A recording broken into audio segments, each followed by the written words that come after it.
Assalamualaikum warahmatullahi wabarakatuh. Jumpa lagi dengan Rumah Belajar Cemerlang. Adik-adik, saya akan melanjutkan materi mengenai perbandingan.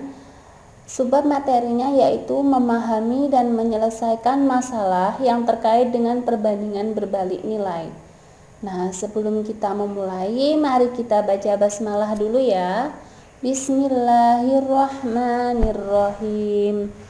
Nah, sebelum melanjutkan menonton video ini, jangan lupa subscribe, like, komen, dan tekan tombol loncengnya. Simak videonya sampai habis ya. Terima kasih. Nah, apa sih perbandingan berbalik nilai itu? Nah, perbandingan berbalik nilai itu adalah perbandingan dari dua atau lebih besaran di mana suatu variabel bertambah, maka variabel yang lain berkurang atau turun nilainya.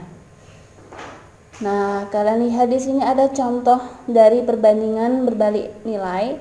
Yang pertama, banyaknya pekerja dengan waktu penyelesaian.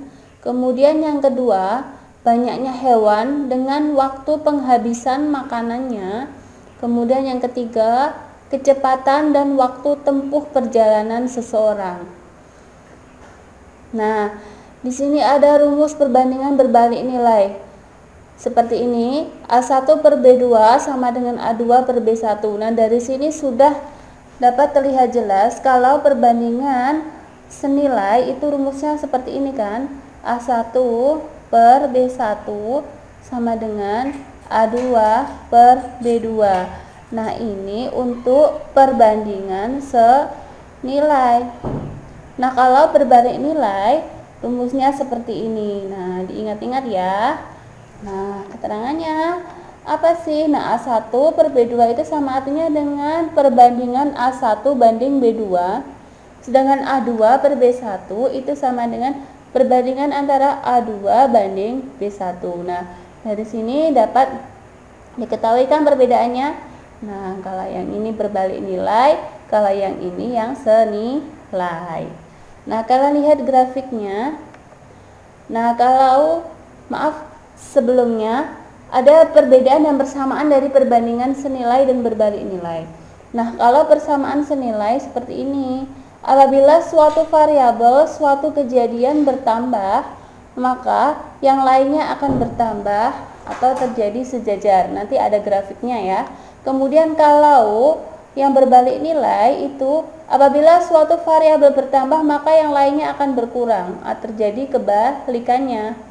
Nah, sekarang kalian lihat di sini ada grafiknya. Nah, gambar yang pertama ini perbandingan senilai. Nah, luruskan mengalami persamaan. Nah, kalau misalkan di sini jaraknya 2, nanti sama semuanya juga 2. Rasionya sama. Kalau 1 banding 1 semuanya 1 banding 1 ya. Terus kalau sebelahnya ini, nah di sini ini perbandingan berbalik nilai. Nah, dia semakin lama akan semakin menurun seperti ini. Nah, ya. Nah, perbedaannya sangat kentara kan? Nah, seperti ini. Nah, ini grafiknya ya. Nah, selanjutnya kita akan membahas contoh soal perbandingan berbalik nilai.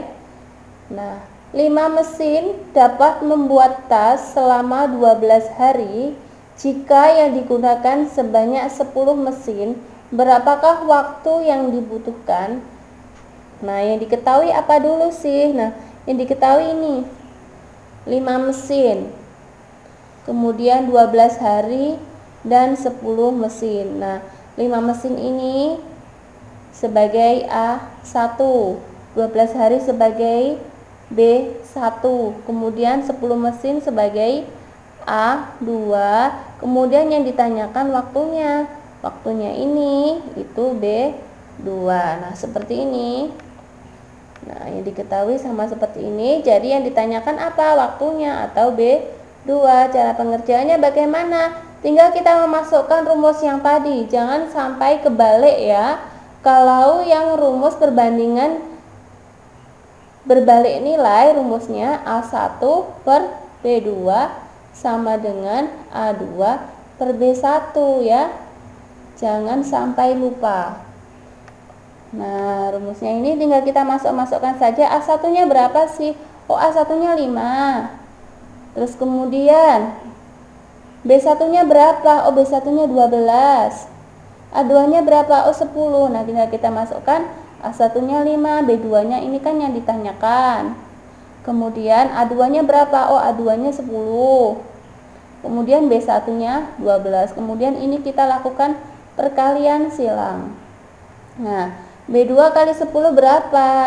Nah, seperti ini sama dengan 5 dikali 12. B2 kali 10, oh 10B2 sama dengan 5 kali 12 itu 60. Kemudian setelah itu yang 10 ini pindah ruas ke kanan. Jadi kita B2-nya sama dengan 60 dibagi 10. Berapa sih 60 dibagi 10? Oh, 6. Nah, dari sini dapat diketahui bahwa waktu yang dibutuhkan jika digunakan sebanyak 10 mesin itu adalah 6 hari. Nah, dari contoh soal ini kita lanjut pada contoh soal berikutnya agar kalian lebih paham. Nah, di sini suatu rumah dikerjakan selama 20 hari oleh 8 pekerja. Apabila pemilik menginginkan selesai dalam waktu 16 hari, maka berapa pekerja yang perlu untuk ditambahkan? Nah, di sini langsung saja yang diketahui. Kalau 20 hari sebagai A1, 8 pekerja sebagai B1. Kemudian waktunya ini 16 hari. Di sini sebagai A2. Nah, yang ditanyakan tadi apa? Oh, bekerjanya. Bekerjanya berapa sih yang perlu ditambahkan? Nah, kita mencari B2-nya. Nah, setelah kita mencari B2-nya, kita akan mencari berapa pekerja yang ditambahkan. Nah, yang diketahui tadi A1-nya 20, B1-nya 8, A2-nya 16, dan yang ditanyakan atau yang dicari adalah B2. Nah, sama seperti tadi, kita tinggal masukkan ke dalam rumusnya. A1 per B2 sama dengan A2 per B1. Kemudian kita masukkan A1-nya 20, yang dicari B2-nya ini. Kemudian A2-nya 16, B1-nya 8, kemudian kita kali silang. Nah, kemudian 16 kali B2 sama dengan 20 kali 8. 16 kali B2 berapa? Oh, 16 B2 sama dengan 20 kali 8, 160. Kemudian 16 ini kita pindah ruas ke kanan. Jadi 160 dibagi 16. Berapa? Oh, jadi B2-nya 10. Nah, setelah ketemu nilai B2-nya 10, jadi B2 ini sama dengan 10, ini jumlah totalnya ya. Jadi jumlah total. Ini jumlah total pekerja. Ya, kalau waktunya 16 hari. Jadi yang perlu ditambahkan berapa sih? Nah, yang perlu ditambahkan jadi B2 dikurangi dengan B1. B2-nya berapa tadi? Oh, 10. B1-nya 8. Jadi 10 dikurangi 8 sama dengan 2. Nah, dari sini dapat diketahui bahwa jumlah pekerja yang harus ditambahkan sebanyak 2 orang atau 2 pekerja. Nah, demikian pembelajaran kali ini. Semoga bermanfaat ya. Selamat belajar adik-adik. Wassalamualaikum warahmatullahi wabarakatuh.